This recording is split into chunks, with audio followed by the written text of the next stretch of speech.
देख रहे हैं द फुलझड़ी का कल आजकल कार्यक्रम और आइए अब नजर डाल लेते हैं अब तक की बड़ी सुर्खियों पर। सलमान खान के पोस्टर पर चढ़ाया दूध, नाराज हुए सुल्तान, बोले कितनों को नसीब नहीं होता।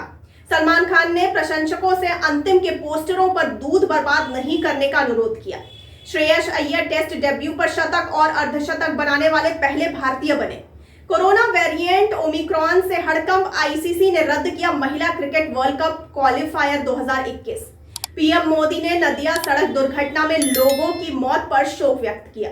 दिल्ली के सीएम ने पीएम मोदी को लिखा पत्र, उनसे कोविड ओमिक्रॉन संस्करण से प्रभावित देशों से उड़ानें रोकने का आग्रह किया। वे हमें बोलने नहीं देते, आप सांसद संजय सिंह ने सर्वदलीय बैठक का बहिष्कार किया। यूपी टेट पेपर लीक मामले में प्रियंका गांधी बोली, सीएम योगी ने भ्रष्टाचार में शामिल लोगों को बचाया। भीम आर्मी चीफ चंद्रशेखर आजाद अखिलेश यादव से मिलने पहुंचे, एसपी की साइकिल पर सवार होने की अटकलें तेज। विधानसभा चुनाव में बीजेपी को हराएगा निषाद समाज, फूलन देवी को डकैत कहने पर भड़के अखिलेश यादव। यूपी शैक्षिक भ्रष्टाचार के चरम पर, यूपी टीईटी 2021 पेपर लीक पर अखिलेश यादव का आरोप, जब्त होगी संपत्ति, लगेगा gangster act. UP TET paper leak मामले में सीएम योगी ने सख्त एक्शन के आदेश दिए।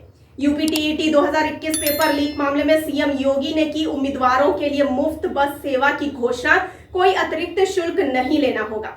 सहकारी क्षेत्र में देश की अर्थव्यवस्था को गति देने की क्षमता, अमित शाह ने दिया बयान।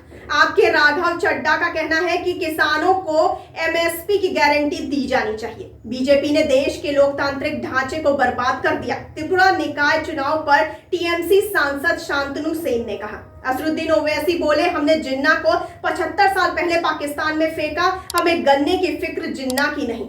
जेल में बंद सपा नेता से मिलकर बोले शिवपाल, आजम खान भी चाहते हैं समाजवादी परिवार एक हो जाए। मुंबई में बोले राकेश टिकैत, पालघर में आदिवासियों का शोषण हो रहा, उनकी जमीन छीनी जा रही है। सर्वदलीय बैठक के बाद खड़गे बोले एमएसपी पर तत्काल कानून की मांग उठी, सरकार को करेंगे सहयोग। बीजेपी के प्रॉक्सी पार्टियों का उद्देश्य असंवैधानिक फैसले को संवैधानिक बनाना है, महबूबा मुफ्ती ने दिया बयान। कोविड ओमिक्रॉन संस्करण, भारत अनुसूचित वाणिज्यिक अंतरराष्ट्रीय यात्री सेवाओं को फिर से शुरू करने के निर्णय की समीक्षा करेगा। एमबीए गठबंधन सरकार की दूसरी वर्षगांठ, मंत्री नवाब मलिक का कहना है कि कोविड-19 हिट के बावजूद महाराष्ट्र ने अन्य राज्यों की तुलना में बेहतर किया। तालिबान के कार्यवाहक पीएम हसन अखुंड ने पूर्व राष्ट्रपति गनी पर भ्रष्टाचार का आरोप लगाया। ऑस्ट्रेलिया में ओमिक्रॉन कोरोना वायरस संस्करण के 2 मामलों की पुष्टि। भारत विदेश सीमा सुरक्षा बलों की सुरक्षा मामलों को सुलझाने के लिए मेघालय में 3 दिवसीय बैठक शुरू। आईएएफ प्रमुख आज से मिस्र के 5 दिवसीय दौरे की शुरुआत करेंगे। राहुल गांधी ने ट्वीट कर कहा कि विश्वास रखो, नफरत नहीं जीतेगी। सोशल मीडिया यूजर्स ने मुनव्वर फारूकी मामले से जोड़ा। 6 दिसंबर को लेकर मथुरा में जारी हुआ अलर्ट, डीएम एसएसपी ने परखी श्री कृष्ण जन्मस्थान और मस्जिद की सुरक्षा व्यवस्था। 14 राज्यों में यूटीएस की 30% से ज्यादा महिलाओं ने पतियों द्वारा पिटाई को ठहराया जायज, एनएफएचएस के सर्वे में हुआ खुलासा। एनपीपी नेता अखाता संगमा ने सरकार से सीएए रद्द करने की मांग की, बोली हितों को ध्यान में रखकर ही कृषि कानून खत्म हुए।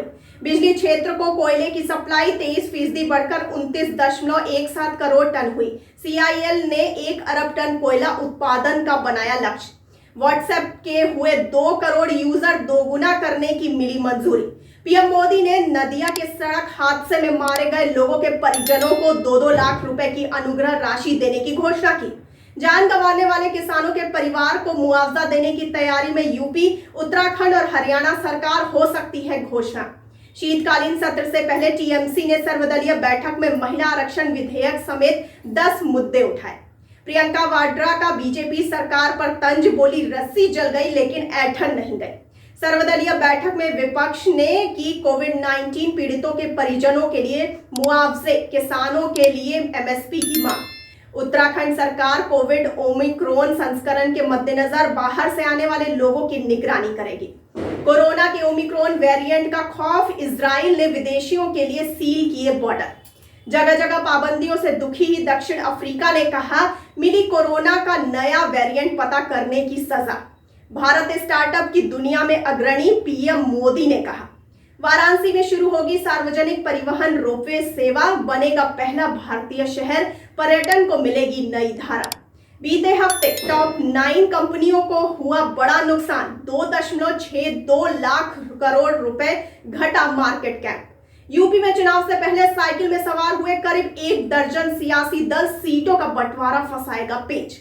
बढ़ती ठंड के साथ उत्तर प्रदेश में बढ़ रहा वायु प्रदूषण, जहरीली सांस लेने के लिए मजबूर हुए लोग। देश का दूसरा सबसे गरीब राज्य झारखंड, चतरा में सबसे ज्यादा 60.74% आबादी गरीबी रेखा के नीचे।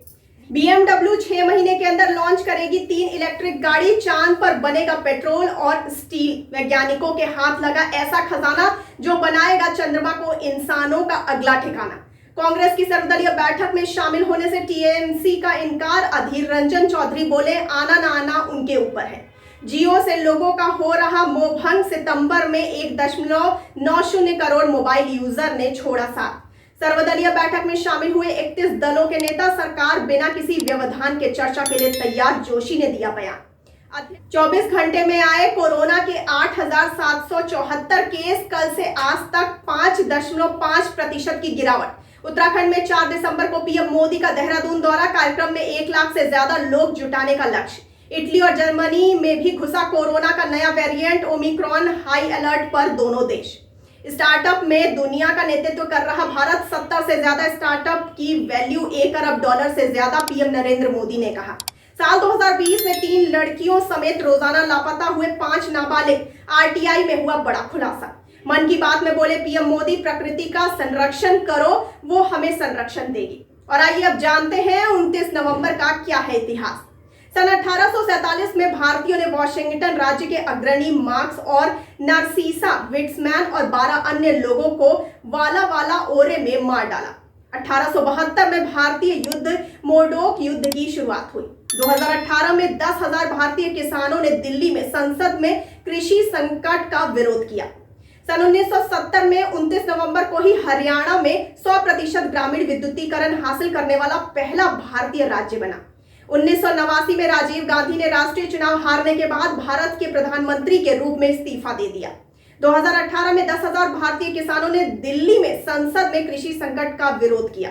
1889 में 29 नवंबर को ही बेंगलुरु के लाल बाग गार्डन में ग्लास हाउस की आधारशिला रखी गई। तो ये थी अब तक की बड़ी खबरें। आगे खबरों के लिए देखते रहिए द फुलझड़ी और मुझे दीजिए इजाजत। धन्यवाद।